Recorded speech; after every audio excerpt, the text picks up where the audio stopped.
হাসির রাজা, জ্ঞানের রাজা, রসিক রাজা। কি আজকে এত বেলা হতে চললো, কিন্তু সবাই এখনো পর্যন্ত এলো না। এই সব হলো কুঁড়েমির লক্ষণ মহারাজ। আপনি একদিন যারা যারা দেরি করছে তাদের চাপকে দেবেন, সিধে হয়ে যাবে।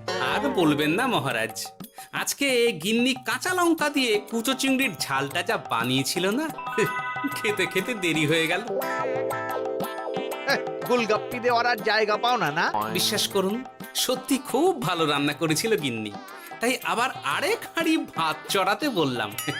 আর সেটা খেয়ে আসতেই তো দেরি হয়ে গেল। আরো এক হাঁড়ি? মহারাজ কিছু মনে করবেন না, এই পাঠশালা বন্ধ করে সব গুছিয়ে তারপরে এলাম। সুপ্রভাত মহারাজ। সুপ্রভাত মহারাজ। প্রভাত আজকে আর শুনেই, তোমরা সবাই এত কুঁড়ে হয়ে গেছো যে কি বলবো।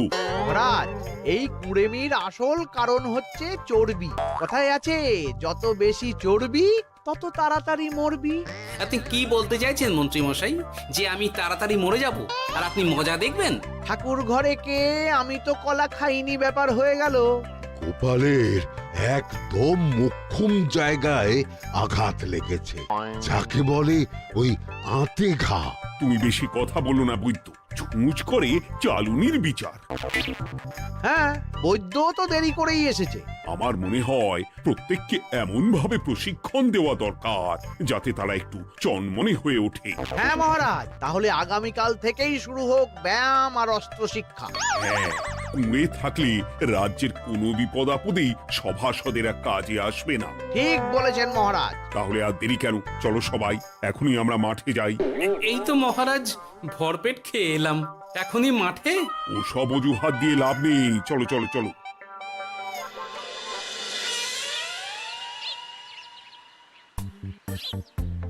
এবার সবাই সারিবদ্ধভাবে দাঁড়িয়ে পড়ো।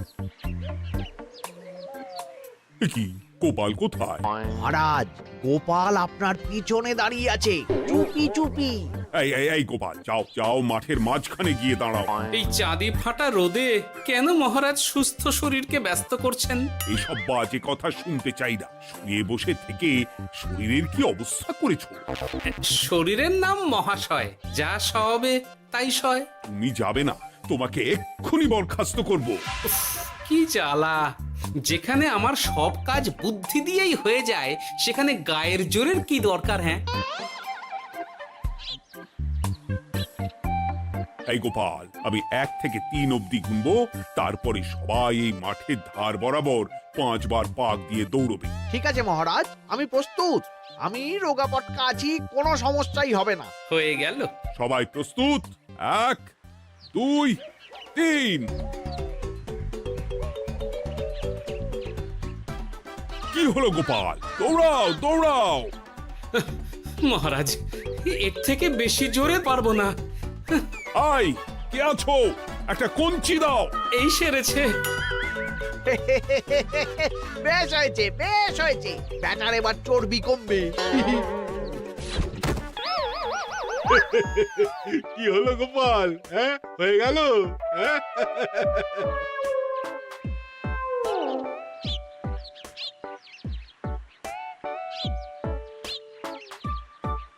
এই উল্টে উঠি, আমাদের দাদু উল্টে গেছে।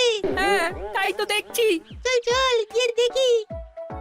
উফ, চেহারার কি অবস্থা বানিয়েছো গোপাল? হ্যাঁ, এতটুকু দৌড়তে গেলেই চিটপটাং। তাড়িয়ে দিন মহারাজ, এরকম বেঢপ চেহারা সভাসদকে আমাদের দরকার নেই। না না, তা বললে হবে নাকি গোপাল? তুমি এক্ষুনি বাড়ি চলে যাও, কালকে আবার মাঠেই দেখা হবে। এই দাদু, বাড়ি চলো। ওরে বাবারে!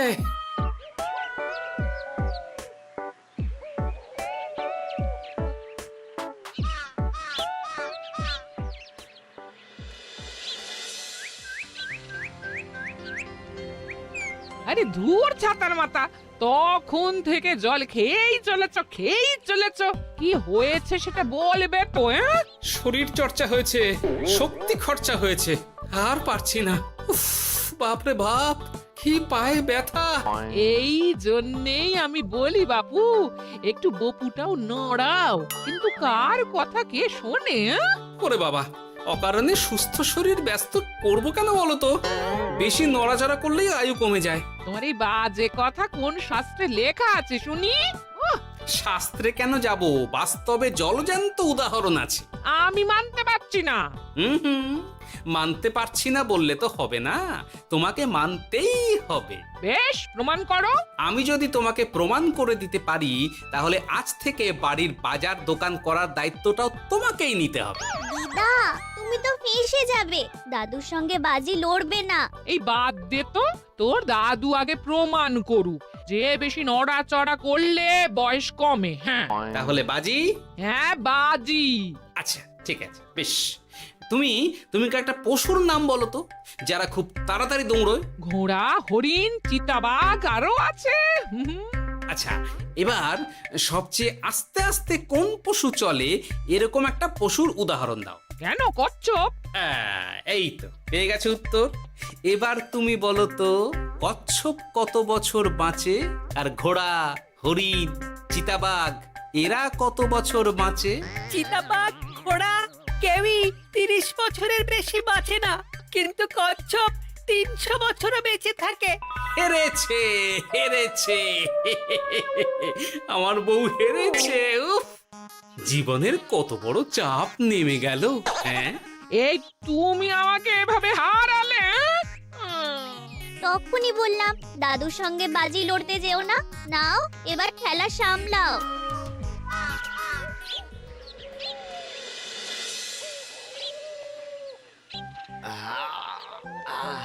আরো ভালো করে মালিশ কর। আজকে ছোটাছুটি করে পা দুটো বেশ ব্যথা ব্যথা করছে। কালকে তো আবার অন্য পরীক্ষা। আরে আমার হালকা চেহারা আছে, সব সামলে নেব। কালকে তো অস্ত্র চালনা হবে, কালকে আমি কাঁপিয়ে দেব। কাঁপাতে তো হবেই মন্ত্রী মশাই। আমরা আপনার শরীরে এমন ঘষা মাজা করে দেব না, মনে হবে আপনি না একটা জলযন্ত্র অস্ত্র চালনা করতে যাচ্ছে। বাস এই তো চাই। বাবারে, আস্তে আস্তে। আরে বাবা, আপনার তো ইস্পাতের শরীর, ভাঙবে তবু মচকাবে না। চিন্তা করছেন কেন? ভয় পাবেন না, ভয়কে জয় করতে হবে। আরে আরে আরে, তোরা আমার কথাটার সাথে করছিসটা কি? মানুষটা মরে যাবে তো। চিন্তা করো না গিন্নি। বাবা, ওরা বলেছে আমার ইস্পাতের শরীর, ভাঙবে তবু মচকাবে না। একবার এই বুড়ো বয়সে হাত পা ভাঙলে কি সামলাবে শুনি? মন্ত্রী মশাই, আমাদের বকশিসটা দিয়ে দিন, আমরা কেটে পড়ি। বাবারে বাবা, দিচ্ছি। এনে এত খাটানোর পরে এতেই এখন খুশি থাক। হ্যাঁ,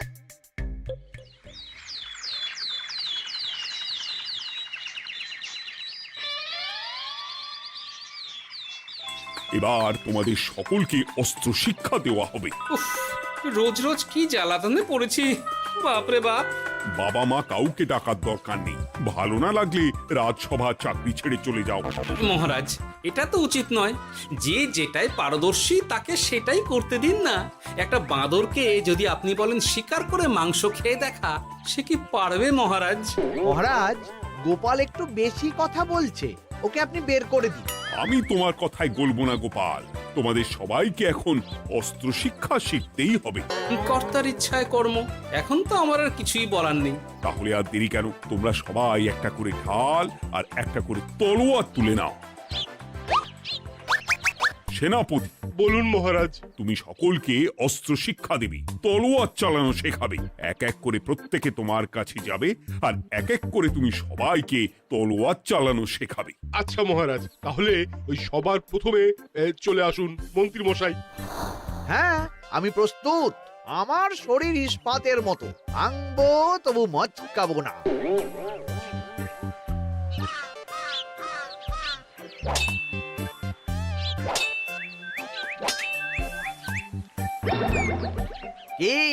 কেমন দিলাম? অত সহজ নয় সেনাপতি। আমি মন্ত্রী এমনি এমনি হইনি, আগে অস্ত্র শিক্ষা শিখে তবে মন্ত্রী হয়েছি। এটা কি হলো? হ্যাঁ, আপনি অস্ত্র শিক্ষায় পারদর্শী, কিন্তু আরো বিচক্ষণ হতে হবে। কারণ আজকে এই পাগড়ির জায়গায় আমি যদি তলোয়ার আপনার গলার দিকে চালাতাম, তাহলে কিন্তু আপনার এই ভবলীলা এখানেই সাঙ্গ হয়ে যেত। ঠিক আছে ঠিক আছে, মনে রাখবো। এবার বাকিদের তো ডাকো।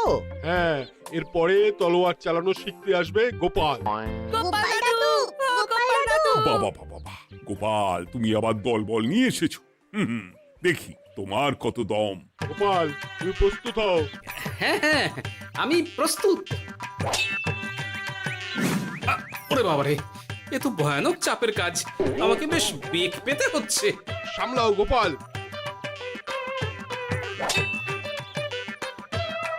না, আমাকে অন্য রাস্তা দেখতে হবে। সেনাপতি, মহারাজের দিব্যি, তুমি আমার দিকে তলোয়ার ঢাল বাড়াবে না। এই এই, এটা কি হলো? সত্যি তো, এটা কি হলো? গেল গেল গেল গেল গেল গেল গেল, দুটিটা খুলে গেল গো। দেব নাকি এবার কুচ করে কেটে? জিতে গেছি, জিতে গেছি। এটা কি হলো? শত্রুপক্ষ কখনো কারো দিব্যি শুনবে না। আর সেনাপতি, তুমি কি ওখানে দাঁড়িয়ে দাঁড়িয়ে মজা দেখছো? আমি কি করব মহারাজ, গোপাল যে আপনার দিব্যি দিয়ে দিল। গোপাল বেটা খুব চালাক। তাহলে এখন উপায়? ওসব গোপাল তোমাকে বোকা বানাবার জন্য করেছে। তুমি ধুতি ঠিক করে আবার লড়াই চালিয়ে যাও। যথাজ্ঞা মহারাজ।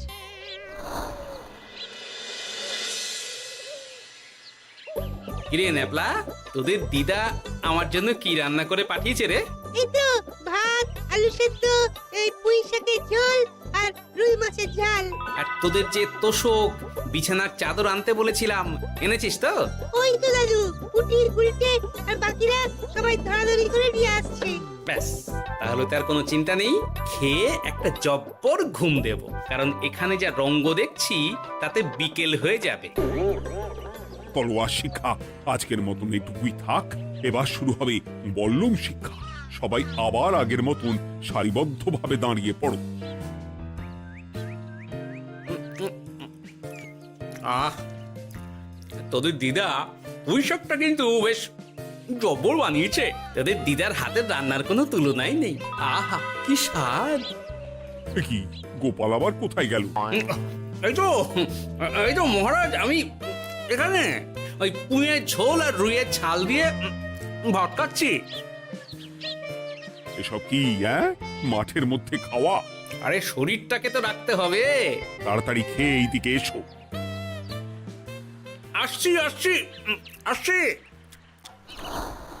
এবার আমি তোমাদের দেখাবো কিভাবে বল্লম নিয়ে তেড়ে যেতে হয়। দেখান মহারাজ।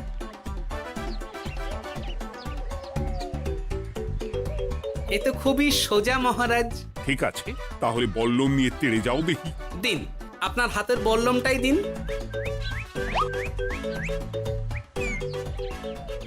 আরে আরে, গোপাল তো মাঠ থেকেই চলে গেল। আমি ডেকে আনছি মহারাজ। আরে আরে, ও গোপাল, গোপাল, মহারাজ ডাকছেন। থামো থামো। মহারাজ বলেছেন বল্লম নিয়ে তেড়ে যেতে, তেড়ে গিয়ে আবার ফিরে আসতে তো উনি বলেননি। আরে, এ তো মহা মুশকিল। উনি এক্ষুনি তোমাকে মাঠে ফিরতে বললেন। সেটা আপনাকে বলতে পারে সেনাপতি, আমাকে তো বলেনি। আমি চললাম।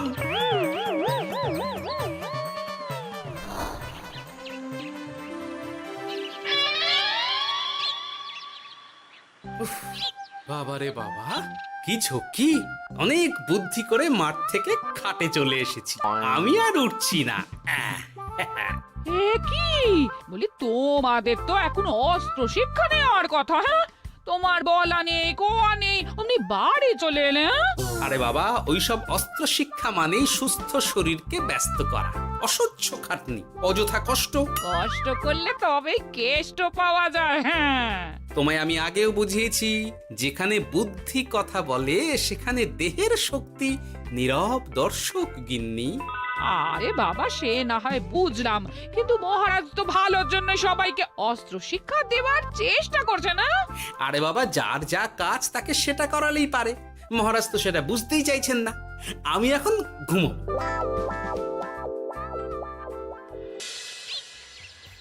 দরজা খোলো গোপাল, দরজা খোলো। গোপাল, গোপাল দরজা খোলো বলছি। ব্যাস হয়ে গেল। একটু শান্তিতে ঘুমাবো তার জো নেই। দরজা খোলো গোপাল। বলুন মহারাজ। তুমি কি পেয়েছোটা কি গোপাল? রাজসভায় দেরি করে আসবে, তারপর অস্ত্র শিক্ষার সময় ফাঁকিবাজি দেবে, এভাবে তো আর তোমাকে মনে হচ্ছে রাজসভায় রাখা যাবে না। মহারাজ, গোপাল তো মুখের কথার লোক নয়, ওকে তাড়িয়ে দিই। কেন মহারাজ? আমি কি এমন মহাপাপ করেছি যে আমাকে তাড়িয়ে দেবেন? এই যে আমার কথা শুনছো না, এটাই তোমার অপরাধ। অপরাধ নেবেন না মহারাজ। পণ্ডিতের দায়িত্ব পুজো করা, সভাকবির দায়িত্ব কবিতা বলা, সাহিত্য চর্চা করা, আর আমার দায়িত্ব হাসি মজা করে আপনার মন ভালো রাখা। কিন্তু আপনি আমাকে জোর করে যুদ্ধের ময়দানে ঠেলে দিতে চাইছেন। এটা আমার ইচ্ছে। আমিও তো মহারাজ ইচ্ছে করলেই অনেক কিছু করতে পারি। চোখ বন্ধ করে লক্ষ্য ভেদ করতে পারি, শুধু বুদ্ধি দিয়ে। আরে বাহ, এত বড় কথা! তাহলে মহারাজ, ওকে বলুন পরীক্ষা দিতে। কি পরীক্ষা? আমি একটা ঘরে বর্ম পরে দাঁড়িয়ে থাকবো। তোমার হাতে অস্ত্র দেব, আমার মাথায় একটা আপেল থাকতে হবে, আর তুমি কিভাবে আমার মাথা থেকে ওই আপেল ফেলতে পারো দেখব। এ তো খুবই সোজা। কি গোপাল, তাহলে লড়বে নাকি বাজি? হ্যাঁ, লড়তে রাজি আছি। তাহলে আজ রাতেই হয়ে যাক পরীক্ষা। যদি এই পরীক্ষায় উতরে গেলে তো ভালো, নইলে তোমার চাকরিটা গেল। গোপাল, তুমি পারবে তো? সে দেখাই যাবে। আজ রাতে তাহলে রাজবাড়িতে দেখা হচ্ছে। যদি আমি এই পরীক্ষায় বিফল হই, তাহলে আমার চাকরি আপনি কেড়ে নেবেন। আর যদি সফল হই, তাহলে মন্ত্রী মশাইকে শাস্তি দেবেন। আমি নিজে সারা কৃষ্ণনগরে নাক্ষত দেব। বেশ, দেখা যাক।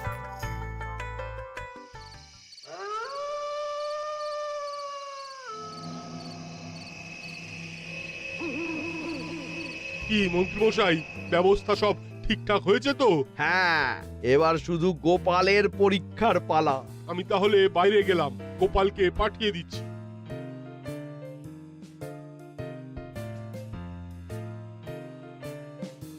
এবার যাও গোপাল, ঘরের ভিতরে যাও, দেখি তুমি কি করে মন্ত্রীর মাথা থেকে আপেল ফেলতে পারো। আপনি তো শুধু আমার চোখ ঢেকেছেন, আমার নাক মুখ কানও ঢেকে দিন, যাতে ঘ্রাণেন্দ্রিয় শ্রবণেন্দ্রিয়েরও সাহায্য না নিতে পারি। বেশ, তাহলে তাই হোক। আয়, কে আছো? গোপালের মুখ নাক আর কান ঢাকো। যথা আজ্ঞা মহারাজ। একটু একটু মোটা কাপড় দিয়ে নাক মুখ ঢাকো, হ্যাঁ, যাতে সেভাবে আপেলের গন্ধ না পাই। বেশ বেশ।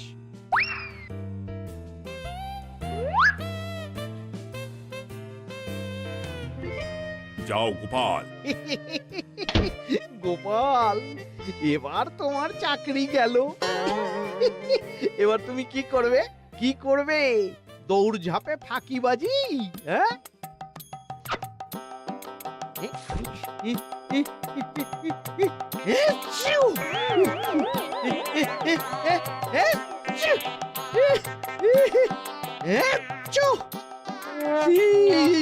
গেল গেল গেল গেল গেল, আপেল পড়ে গেল। আপেল পড়ে গেল?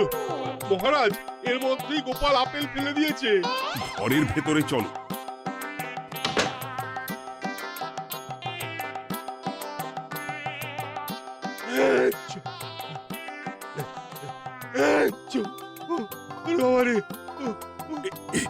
এ কি? ওরে বাবারে বাবা, কি ঝাঁজ! ওরে বাবারে বাবা। কি মহারাজ, দেখলেন তো গোপালের চমক? অস্ত্র ছাড়াই আপেল ফেলে দিলাম। কি, এটা তো তুমি নীতি বিরুদ্ধ কাজ করেছো। সারা ঘরে নস্যি ছড়িয়ে দিয়েছো। মহারাজ, হাঁটতে গিয়ে আপেল পড়ে গেছে। এবার সারা কৃষ্ণনগরে নাক্ষত দিতে হবে। সত্যি সত্যি গোপাল, বুদ্ধি তো তোমার জুড়ি মেলা আভার। আমার নাম গোপাল ভাঁড়, একটা কথা মনে রাখবেন, কেউটে সাপের লেজে পা দেবেন না, আর গোপালের কাজে বাধা দেবেন না। যে কাজ বুদ্ধি দিয়ে করা যায় তার কাছে শক্তি ছোট্ট শিশু মাত্র। সত্যি গোপাল, আজ তুমি সেটাই প্রমাণ করে দিলে। আর আজ থেকে তোমাকে তোমার ইচ্ছার বিরুদ্ধে খাটাবো না। তুমি খাও দাও, ভুড়ি বানাও।